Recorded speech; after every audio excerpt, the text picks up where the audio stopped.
halkan waa dalka Giriiga. Sanadku waa 1967. Waxaa Giriiga ka dhacay afgembi ciidan. Ciidanka ayaa la wareegay xukunkii dalka.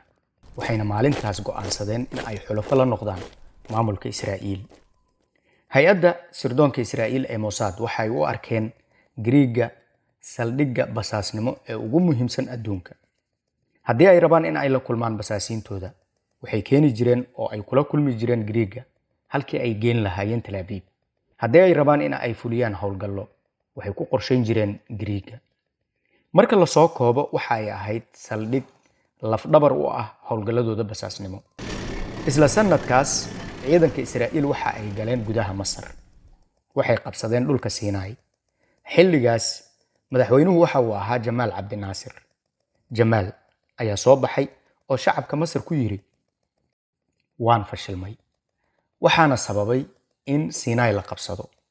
Sidaas darteed, waxaan ku dhawaaqayaa in aan xilkii madaxnimada ka degayo. Waxaan go'aansaday in aan gebi ahaanba ka tanaasulo oo aan si kama dambays ah uga haro xil kasta oo rasmi ah iyo door kasta oo siyaasadeed iyo in aan dib ugu laabto safafka shacabka si aan waajibaadkayga u guto. sidii muwaadin kasta oo kale uu u guto waajibka dalkiisii ka saaran. لقد قررت أن أتنحى تماما ونهائيا عن أي منصب رسمي وأي دور سياسي وأن أعود إلى صفوف الجماهير وأدي واجبي معها كأي مواطن آخر.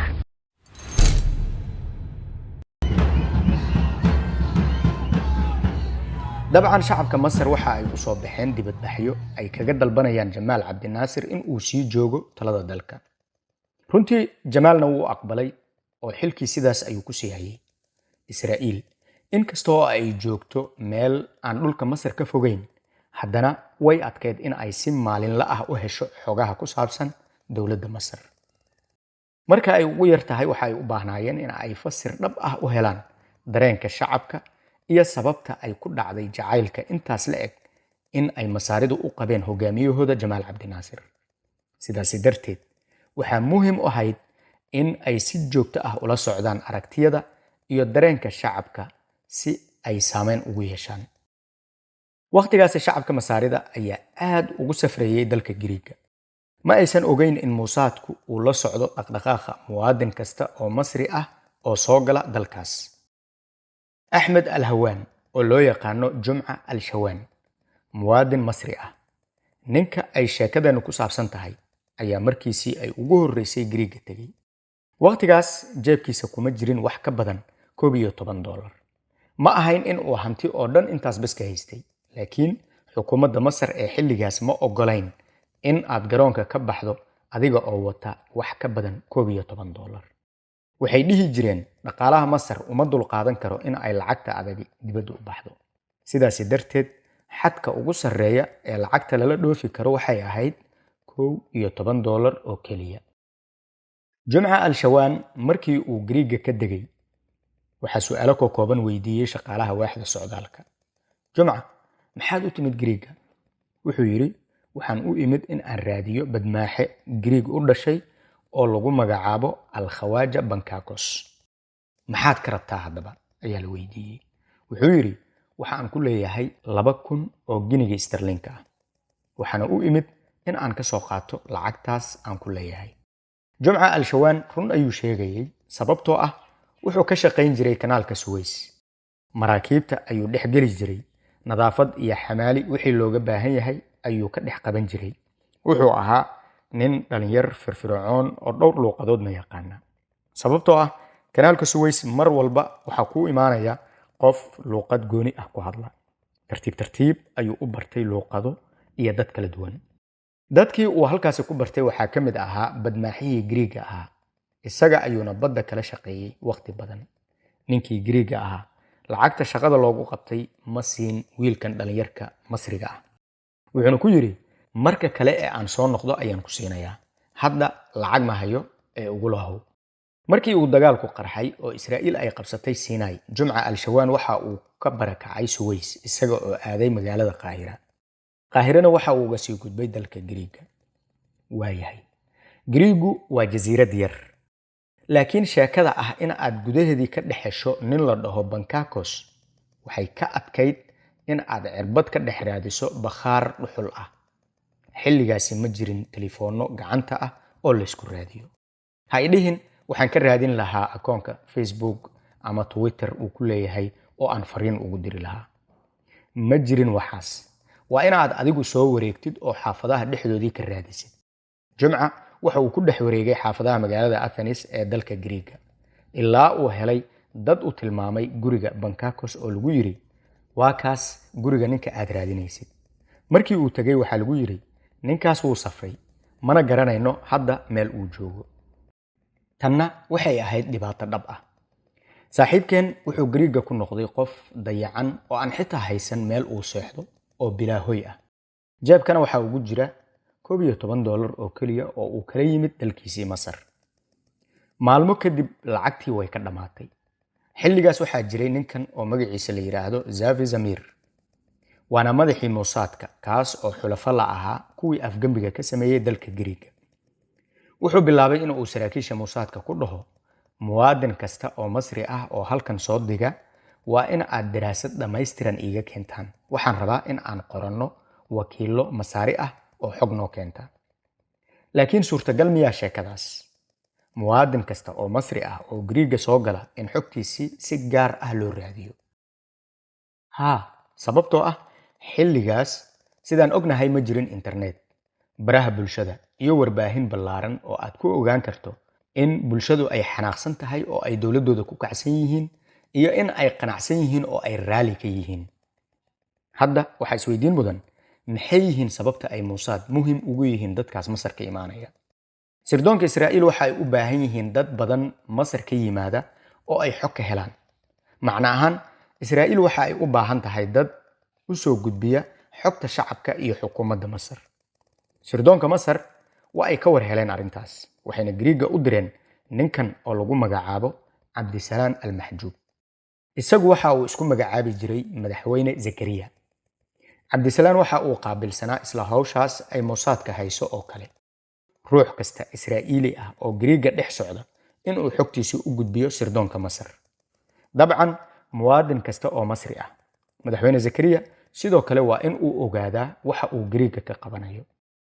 Maalin maalmaha ka mid ah, madaxweyne Zakariya waxa uu arkay Jumca al-Shawaan oo duruufaysan, isla markaana meel cidla ah yaala. Halla soo dhawow, ma Masri baa tahay? Haa saaxiib.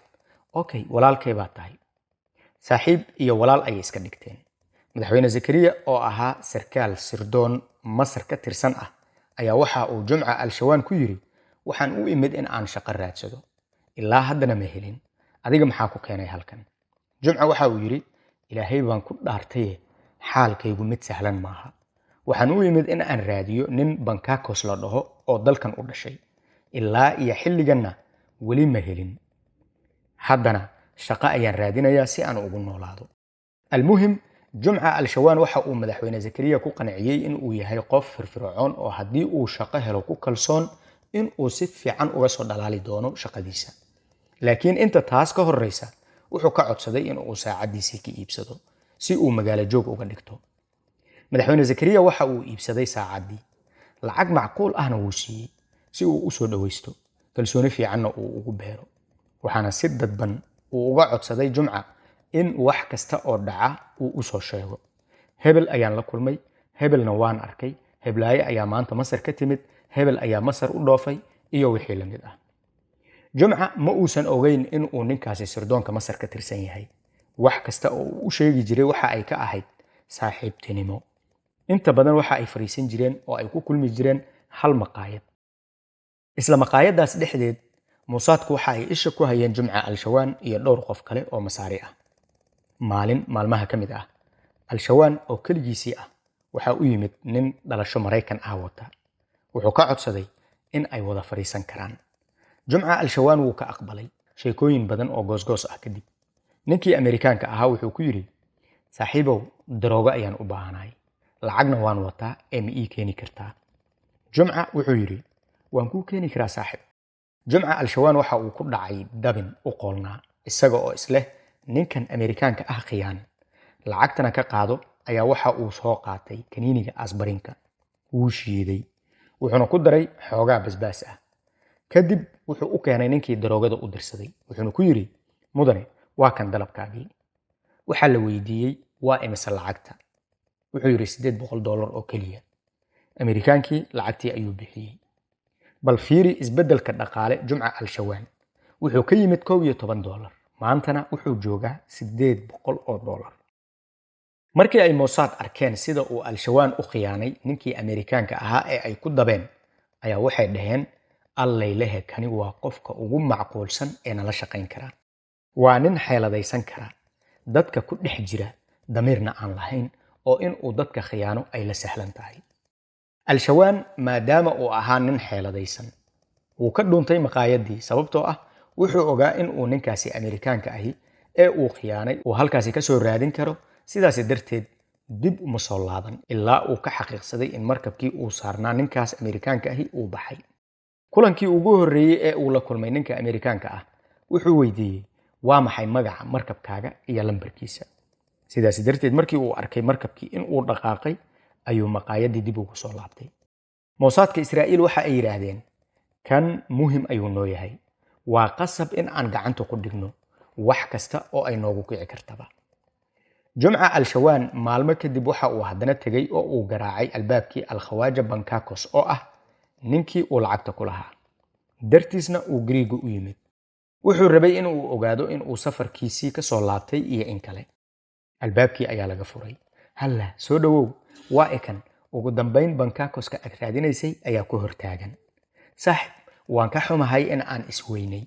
laakiin lacagtaadu waa diyaar guriga hore u soo gal waxaan ku weydiiyey ma heshay shaqo aad halkan ka shaqaysato mase waxaa kuu qorshaysan in aad iska laabato wuxuu u sheegay in uu muddo shaqo raadinayay laakiin uusan helin Bankakos waxa uu ku yiri saaxib aniga maad ila shaqaysid hadda lacagtaadii ayaan ku siinayaa ee aad ugu lahayd tan shaqada ahna mushaar fiican ayaan kuu qorayaa Jumca wuu ku qancay soo jeedintaas sidaas ayuuna ugu shaqo bilaabay Bankakos wuxuu ku dhex wareegay badaha caalamka oo dhan isaga oo ka shaqaynaya markabkii uu kabtanka ka ahaa Al-Khawaja Bankakos indhihii Mossadka Israa'iilna waxay ahaayeen kuwa ku hareeraysan oo mar walba la socda mid ka mid ah safaradiisii waxa uu ku tagay dalka Ingiriiska markabkii uu saarnaa ayaa ku xirtay degada Bristol isaga oo halkaasi ku sugan ayaa waxa u yimid laba gabar oo ka mid ah gabdhihii ugu quruxda badnaa deegaanka Jumca Al-Shawaan markii uu gabdhahaasi kaga warbixinayay mid ka mid ah wareysiyadii uu siiyay telefishinka tilmaanta uu bixiyay waxa ay u ekaysiinaysaa in ay ahaayeen gabdhaha dunida ugu quruxda badan wareysiga uu bixiyay waxa uu ku yiri markii ugu horeysay ay ii soo dhawaadeen waxaan isdhahay ma dhici kartaa in ay yihiin gabdho Masaari ah maya maba dhici karto gabdho sidan u qurux badan in ay Suways ama Qaahiro ku dhasheen gabdhaha midkood waxa la dhihi jiray Jojo waxayna ahayd basaasad u shaqaysa Mossad waxay isku dayday in ay soo xirigeliso isaguna maadaama uu iska ahaa nin dhalinyar ah safarada badana aad ugu daalay uu iska dadcay xiriir jacayl ayaa halkaasi ka bilowday ayadoo aysan muddo badanba ka soo wareegin ayay ku tiri dhageyso saaxib anigu waan ku jeclahay dabcan adigana waxaan qiyaasayaa in aad sidoo kale jeceshahay ama aad iga heshay sidaas darteed muhiim ma aha in aan waqti badan lumino ee haddii aad diyaar tahay in aan isguursanno waxaan kuu geynayaa aabbahay ku qanci si uu noogu ogolaado in aanu isguursanno markii uu aabbaheed la kulmay aabihii waxa uu bilaabay in uu wareysto Jumca Al-Shawaan safarka yaa kula socda halkan maxaad ka soo doontay iyo faahfaahin kasta oo noloshiisa ah Jumca su'aal kasta waxa uu uga jawaabay si macquul ah markaasi kadib ayaa la weydiiyey ma guursatay wuxuu yiri haa hal xaas ayaan qabaa waa gabar miskiin ah oo araga beeshay sababtoo ah duqayntii Israa'iil ee dagaalkii Naksa ayuu ku indhabeeshay waxayna aaday Qaahira halkaas ayaan kaga soo tagay iyada iyo carruurteedaba odaygii waxa uu weydiiyey hagaag xaaskaagu ma dhibsan doontaa marka aad guursato wuxuu yiri ha ka welwelina diintu waxa ay noo ogoshahay 4 sharcigu 4 ayuu noo xalaaleeyay sidaas darteed tanna waan guursanayaa sidaas ayayna isku guursadeen Jumca Al-Shawaan iyo gabadha lagu magacaabo Jojo sheekada haddii aan soo koobo sirdoonka Mossad waxa ay ku guuleysteen in ay dabin u dhigaan oo ay xakameeyaan dareenkiisa iyo dhaqdhaqaaqyadiisa. meel kasta oo uu markabka saaxiibkeen uu u safrayo, Jojo way daba socotaa. isaguna si dhab ah ayuu u aaminay oo uu ugu kalsoonaaday. halkan ayay Mossadku si rasmi ah u go'aansadeen in ay shaqaaleysiiyaan ninkan, sababtoo ah waxay u arkeen in uu buuxiyey dhammaan shuruudihii ay uga baahnaayeen wakiil basaas u noqda iyaga. 2 nin oo Mossad ka tirsan ayaa loo xilsaaray in ay ku ridaan dabinkii ugu dambeeyay. isaga oo fadhiya mid ka mid ah maqaayadaha Bristol, midkood ayaa u yimid oo ku yiri, walaalow, aniga iyo saaxiibkay baa kugu tartannay, micnaha sharad kugu dhigannay.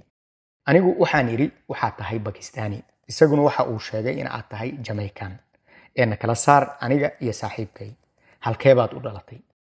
Jumca oo sheekada xiisaynaya ayaa yiri, adigu ma sixin, isaguna ma sixin, aniga ayaa sharadka ku guuleystay. sidee ayay weydiiyeen.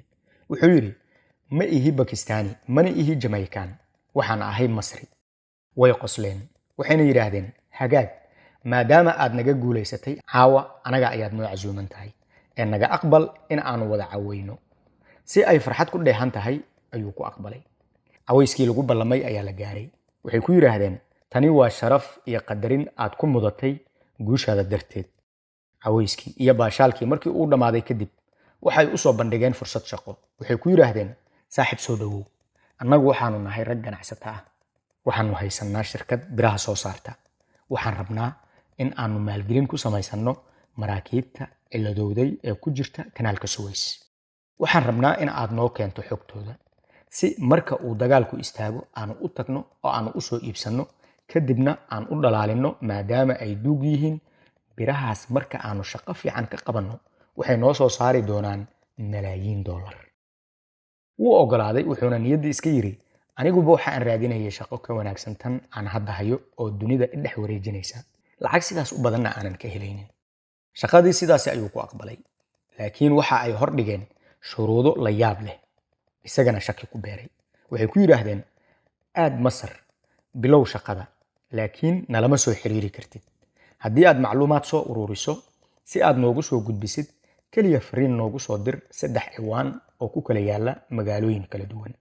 hadalka aad soo qoraysidna ha noqdo, Maxamedow, ina adeer, shaqo iiga raadi magaalada dhexdeeda.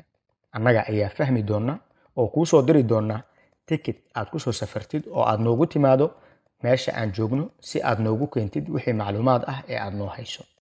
isla markiiba waxay siiyeen lacag aad u badan si uu dib ugu noqdo Qaahira. saaxiibkan shaki ayaa soo galay. wadnihiisii waxa uu bilaabay in uu xoog u garaacmo. maskaxdiisu waxa ay guda gashay mashquul xoogan oo ah in ay isweydiiso su'aalo dhowr ah oo badankood uusan jawaab u hayn. isaga oo jahwareerkaasi ku jira ayuu bilaabay safarkii uu Masar dib ugu noqonayay. markii uu ka degay Qaahira, isaga oo fekeraya ayuu hal mar go'aan qaatay. wuxuu toos u aaday xarunta ay ku shaqeeyaan sirdoonka Masar. markii uu galay dhismihii, waxaa lagu yiri, soo fariiso. waa la wareystay. wuxuu ka sheekeeyey isaga iyo raggii Mossad ee uu la kulmay wixii dhex maray. kadib waxaa lagu yiri, okay, waan ku fahamnay, waxaan kuu geynaynaa maamulaha faylkan qaabilsan.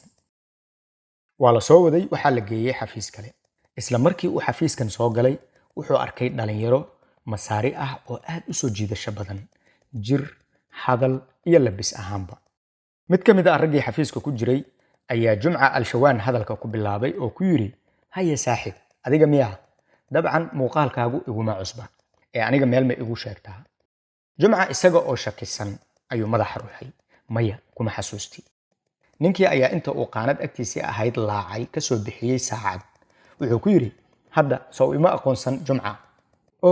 madaxweyne Zakariya miyaa? sirdoon miyaad noqotay? wuxuu ugu jawaabay, hadda ma noqon, mar hore ayaanba ahaa, iiga sheekee maxaad soo aragtay? Jumca intii uusan weli eray dhihin ayuu madaxweyne Zakariya soo saaray sawirada xubnihii Mossadka ahaa ee joogay Giriiga. wuxuu bilaabay in uu rogrogo sawiradii oo uu midba mar fiiriyo. kadibna wuxuu yiri, waa kuwan, labadan ayaa shaqada ii qoray. waxaa halkan ka bilaabatay sheekadii Jumca al-Shawaan oo weji kala leh.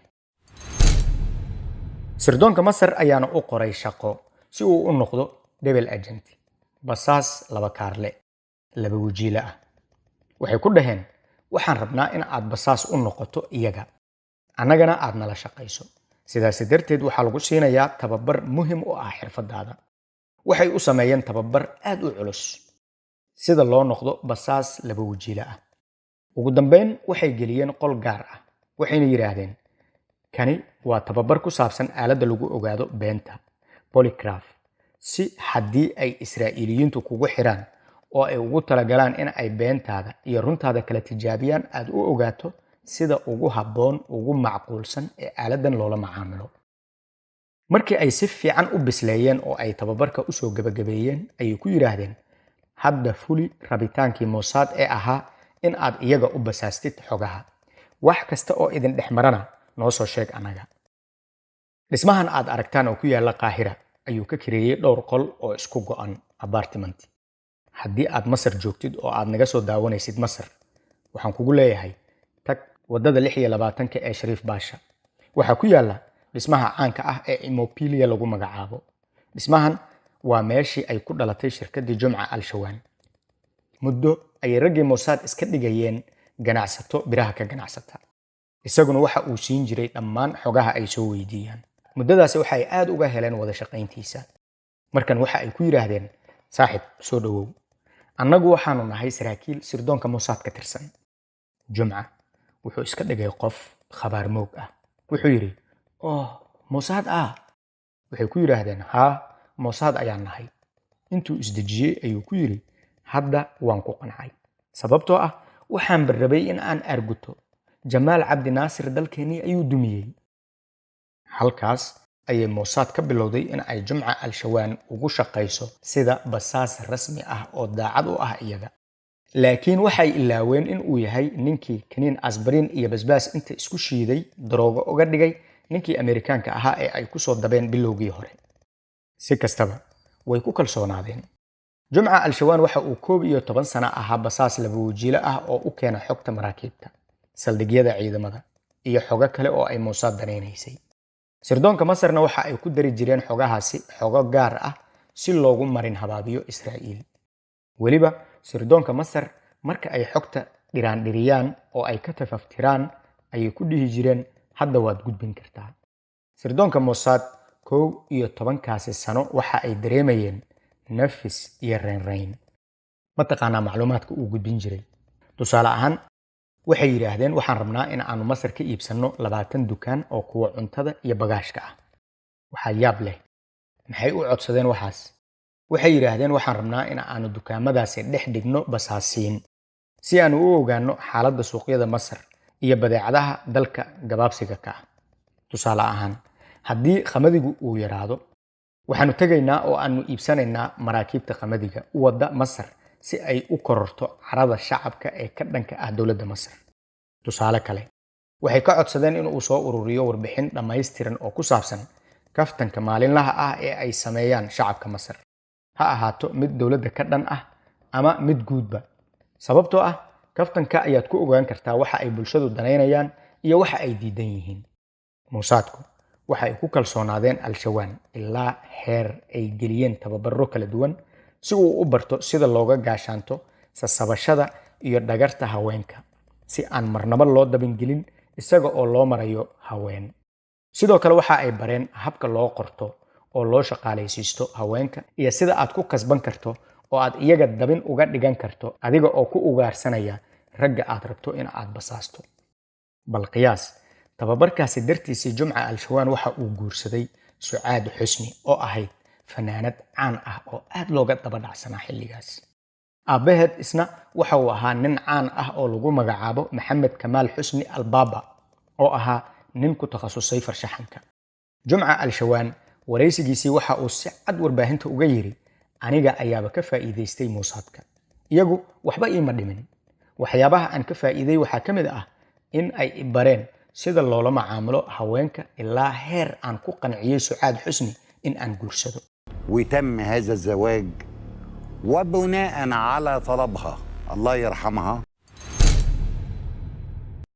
habka Mossadka Israa'iil ee basaas qorista waxa ay dhalinyarada u sahlaan wax kasta oo soo jiidasho leh muddo kadib Israa'iil waxa ay rabtay in ay Jumca Al-Shawaan ka rarto aagii uu ka howlgalayay una rarto aag kale oo uga muhiimsanaa xilligaas isla markaana ay u baahnaayeen wakiil aad loogu kalsoon yahay in meeshaas laga howlgeliyo waxay jeclaysteen in ay marka hore tijaabadiisii cusboonaysiiyaan jumca al-shawaan waxaa la faray in uu Tel Aviv u soo safro fariintii ayuu qaatay isaga oo safarkiisna la socodsiiyey sirdoonka Masar markii uu Israa'iil gaaray waxa uu la kulmay xubnihii Mossad ee faylkiisii qaabilsanaa maalintaas subaxnimadii qof kasta oo uu la kulmo waxa uu ku lahaa wejigaagu muxuu huruud ama jaallo u yahay isaguna wuxuu lahaa wejigayga ayaan muraayadda ku fiiriyaa waxbana kama jiraan guriga ayuu tagay waxa u yimid saaxiibkii Israa'iiliga ahaa isla hadalkii ayuu ku yiri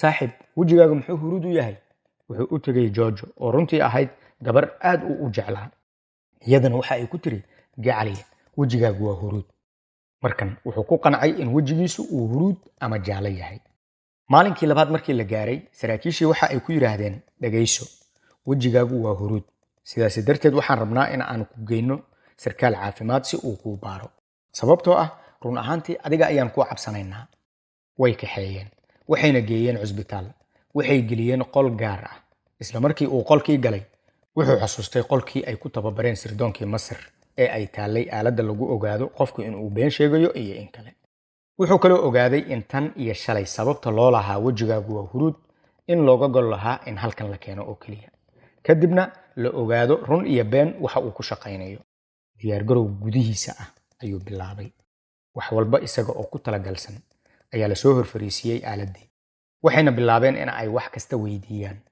waxay weydiiyeen fariimihiisii hore xiriiradiisii shakhsiyaadka ugu muhiimsan ee dowladda Masar iyo wax kasta oo macno gaar ah u lahaa iyaga si kastaba imtixaankii wuu ku guuleystay kalsoonidii lagu qabayna way korortay waraysigii uu telefishinka siiyey ayaa lagu weydiiyey sidee uga xeeladeysatay maadaama aad ahayd nin been u sheegayay iyaga oo weliba sirdoon lidkood ah la shaqaynayay wuxuu yiri waxaan uga jawaabay inta aan ogahay ee muwaadin caadi ah oo Masri ahna uu og yahay laakiin marka ay tahay macluumaad aan horay u diray oo dib wax la iiga weydiiyo alle ayaan kaalmaysanayay waxaan isku dayay in aan xasuustaydii xoojiyo oo uga jawaabo sidii aan u qoray ama ugu sheegay tijaabada Mossad kadib waxaa dib loogu soo celiyay Masar si uu halkiisii uga sii wado xogsiinta Israa'iil sirdoonka Masar dhankoodii waxa ay bilaabeen in ay siiyaan macluumaad halis ah oo ka dhigaya Israa'iiliyiinta in ay si dhab ah ugu kalsoonaadaan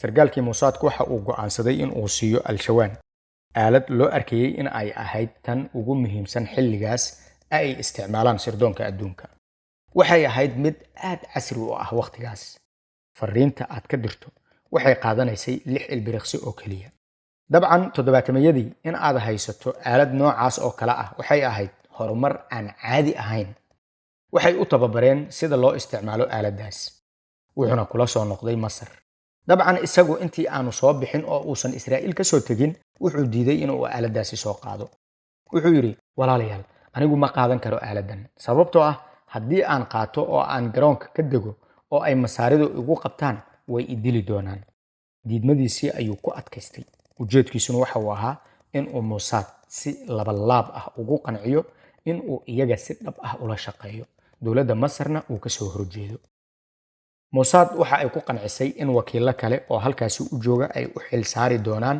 in ay u fududeeyaan la gelitaankiisa gudaha Masar taasna waxay ahayd faa'iido kale oo sirdoonka Masar ay ku ogaadeen shabakado kale basaasiin ahaa oo si rasmi ah ula shaqaynayay Israa'iil al-Shawaan waxa uu la galay aaladii gudaha Masar kadibna waxa uu la aaday dhismihii sirdoonka Masar wuxuu bilaabay in uu aaladan u isticmaalo howlgal badan aaladdu waxa ay si fudud u gudbinaysay xogta uu al-Shawaan wado laakiin xogtaas markasta waxay ahayd mid uu sirdoonka Masar ka warqabo oo uu ku talagalay in Mossad lagu marin habaabiyo ugu dambeyntii sanado kadib al-Shawaan waxa ku dhacday xaalad naafanimo oo dhinaca kala goosyada ah taasoo noloshiisii wax badan ka bedeshay kadib waxa uu go'aansaday in uu dalbado in uu shaqada joojiyo oo uu nasto howlgalkan daalka badan kadib kaas oo socday in ka badan 11 sano sirdoonka Masar waxa ay go'aansadeen in ay u mahad celiyaan muwaadinka reer Masar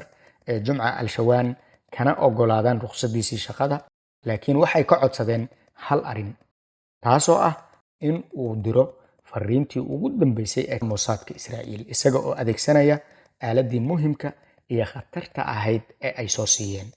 Sirdoonka Masar ayaa qoray fariinta, waxayna u dhignayd sidan: waxay ka timid sirdoonka Masar, waxayna ku socotaa Mossadka Israa'iil. waad ku mahadsantihiin iskaashiga wanaagsan ee aad la lahaydeen wakiilkeena Axmed Al-Shawaan.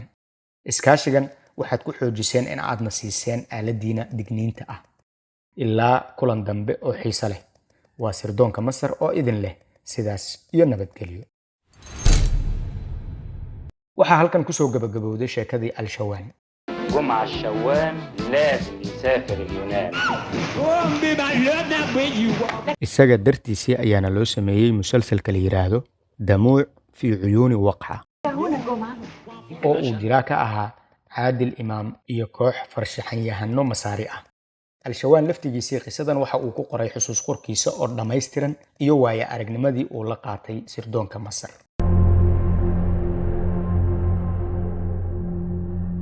intaas ayaan kusoo gunaanadaynaa mawduucan tan iyo mawduuca xiga oo aanu soo diyaarin doono. waxaan idinku dhaafaynaa sidaas iyo nabadgelyo. amaana Allah. halkan waa Itaal Media.